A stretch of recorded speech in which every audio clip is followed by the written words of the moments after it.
4/5 এবং b/c = 15/16 হলে c² - a² / c² + a² কত হবে? দেখো a/b = 4/5 আর b/c দেওয়া আছে 15/16।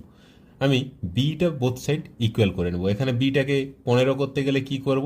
উপর নিচ যদি 3 দিয়ে গুণ করি 12/15, তাহলে a/b = 12/15, b/c = 15/16। এখান থেকে আমি বলতে পারি a/b/c = 12/15/16। তাহলে c² - a²/c² + a² কত হবে? 16² - 12² / 16² + 12², দ্যাট ইজ 16² 256 -